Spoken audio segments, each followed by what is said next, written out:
Kurma ayam ya bos? Ya. Kurma ayam. Roti canai. Kalau roti nak banjir kan sekarang? Banjir sekarang. Banjir kilat. Dah. Hari ni aku dekat restoran Bismillah. Aku nak try dia punya kurma ayam dengan roti canai. Jom kita.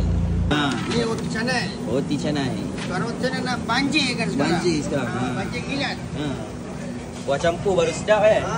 Ini campur. Kari apa ni? Kari ikan Kari ayam. kambing, Kari kambing. Oh. Ikan tak main lah. Sekarang semua makan main Kambing ni.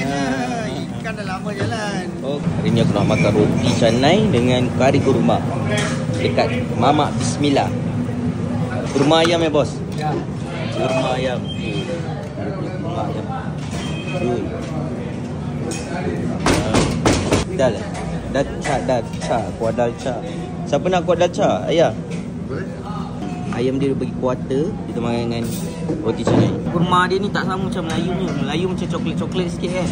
Kita try rasa sikit. Bismillah. Dia rasa macam ada campur kari sikit kurma dia. Dia tak pekat. Kalau kita punya kari kuah kurma memang rasa kurma betul kan. Ni dia cair-cair sikit. Macam campur dengan kari. Ayam dia pun lembut lah. Ni mesti masak lama. Oh, jom tu.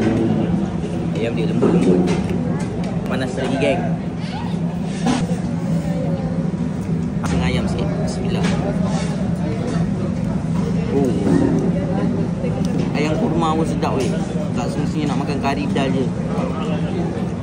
Bagi aku roti canai mamak ni dia macam kenyal-kenyal sikit. Kalau Melayu dia lembut.